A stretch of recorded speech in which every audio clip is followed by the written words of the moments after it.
അരനൂറ്റാണ്ടിന്റെ പാരമ്പര്യവുമായി സ്വർണ്ണാഭരണ വിപണന രംഗത്ത് നിങ്ങളുടെ ഇഷ്ട ജ്വല്ലറിയായ മെജസ്റ്റിക് ഇപ്പോൾ കൂടുതൽ പുതുമയിൽ കൂടുതൽ കളക്ഷനിൽ wedding section, diamond section, light weight area, silver and watches section, light weight rose gold ആഭരണങ്ങളുടെ ഏറ്റവും പുതിയ കളക്ഷനുകളുമായി മെജസ്റ്റിക് ഓറിയോ കളക്ഷൻ.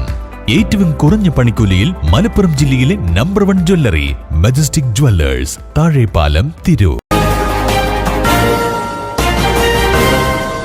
നമസ്കാരം, പ്രഹേളിക ന്യൂസിലേക്ക് സ്വാഗതം. നാട്ടിലേക്ക് പോകാനിരുന്ന ദിവസം അപകടം. മലപ്പുറം സ്വദേശിക്ക് സൌദിയിൽ ദാരുണാന്ത്യം. വാസലിയിലുണ്ടായ അപകടത്തിൽ മരിച്ച മലപ്പുറം മഞ്ചേരി ആനക്കയം കോർമത്ത് വീട്ടിൽ 47-കാരൻ റിയാസ് ബാബുവിന്റെ മൃതദേഹം ജിസാനിലെ പ്രവാസി സമൂഹത്തിന്റെ സാന്നിധ്യത്തിൽ വാസലിയിൽ ഖബറടക്കി. അവധിക്ക് നാട്ടിൽ പോകാനിരുന്ന ദിവസമാണ് താമസ സ്ഥലത്തിനടുത്ത് വെച്ച് വാഹനമിടിച്ചത്. ജിസാനിലെ പ്രവാസി സമൂഹത്തെ ഒന്നടങ്കം ദുഃഖത്തിലാഴ്ത്തിയ ദാരുണ സംഭവമായിരുന്നു. അബു അരീഷ് കിങ് ഫഹദ് ആശുപത്രി മോർച്ചറിയിൽ സൂക്ഷിച്ചിരുന്ന മൃതദേഹം വാസലിയിൽ കൊണ്ടുവന്നപ്പോൾ സുഹൃത്തുക്കളും സഹപ്രവർത്തകരും ജിസാനിലെ വിവിധ സാമൂഹിക സംഘടനാ നേതാക്കളും പ്രവർത്തകരും സ്വദേശികളും വിദേശികളും അടക്കം വലിയൊരു ജനാവലി എത്തിയിരുന്നു. റിയാസ് ബാബുവിന്റെ ഭാര്യയുടെ ജ്യേഷ്ഠത്തിയുടെ മകൻ ജസീൽ ഖബറടക്കത്തിനായി ജിദ്ദയിൽ നിന്ന് എത്തിയിരുന്നു. ജസീലും സഹപ്രവർത്തകനായ അബ്ദുസമീർ കൊടുവള്ളിയും ജലപ്രവർത്തകരും ഖബറടക്ക ചടങ്ങുകൾക്ക് നേതൃത്വം നൽകി. ഇന്നലെ വൈകുന്നേരം വാസിലെ അബ്ദുല്ല ബിൻ അൽ മുഹൈദബ് മസ്ജിദിൽ നടന്ന മയ്യിത്ത് നമസ്കാരത്തിന് ശേഷം വൻ ജനാവലിയുടെ സാന്നിധ്യത്തിൽ വാസിലി ഖബറിസ്ഥാനിൽ മൃതദേഹം ഖബറടക്കി. മുസ്തഫ സാദി പ്രാർത്ഥനയ്ക്ക് നേതൃത്വം നൽകി. ജല കേന്ദ്ര കമ്മിറ്റി ഭാരവാഹികളായ സലാം കൂട്ടായി, സണ്ണി ഓതറ, സലീം മൈസൂർ, അന്തുഷ ചെട്ടിപ്പടി യൂണിറ്റ് ഭാരവാഹികളായ അഷ്റഫ് പാണ്ടിക്കാട്, ബാബു മഞ്ചേരി, സുലൈ കൊട്ടാരം എന്നിവരാണ് മൃതദേഹം ഖബറടക്കുന്നതിനുള്ള എല്ലാ സഹായങ്ങളും ചെയ്തത്. ഇന്ത്യൻ കോൺസുലേറ്റ് സാമൂഹിക ക്ഷേമ സമിതി അംഗം താഹ കൊല്ലത്തിന്റെ നേതൃത്വത്തിലാണ് നിയമ നടപടികൾ പൂർത്തിയാക്കിയത്.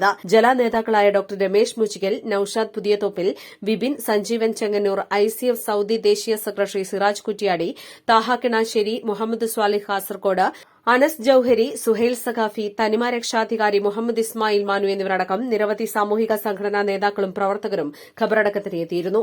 ഈ മാസം 21-ന് രാത്രി 11:30യോടെയാണ് വാസലിയിൽ വെച്ച് റിയാസ് ബാബുവിന് അപകടമുണ്ടായത്. റോഡിലൂടെ താമസ സ്ഥലത്തേക്ക് നടന്നു പോകുകയായിരുന്ന റിയാസിനെ പിന്നിൽ നിന്ന് വന്ന കാർ ഇടിക്കുകയായിരുന്നു. അപകടത്തിൽ തലയ്ക്കും ശരീരത്തിനും ഗുരുതരമായി പരിക്കേറ്റ റിയാസ് ബാബു അബു അരീഷ് കിങ് ഫഹദ് സ്പെഷ്യാലിറ്റി ആശുപത്രിയിലെ തീവ്രപരിചരണ വിഭാഗത്തിൽ വെച്ച് ഓഗസ്റ്റ് 22 പുലർച്ചെ 3-ന് മരിച്ചു. പിറ്റേ ദിവസം ജിസാനിൽ നിന്ന് എയർ അറേബ്യ വിമാനത്തിൽ ഷാർജ വഴി കോഴിക്കോട്ടേക്ക് പോകാനിരിക്കെയാണ് ദാരുണമായ അന്ത്യം സംഭവിച്ചത്. കഴിഞ്ഞ 18 വർഷമായി ജിസാനിൽ ജോലി ചെയ്യുന്ന റിയാസ് ബാബു വാസലിയിൽ സൂപ്പർമാർക്കറ്റ് ജീവനക്കാരനായിരുന്നു.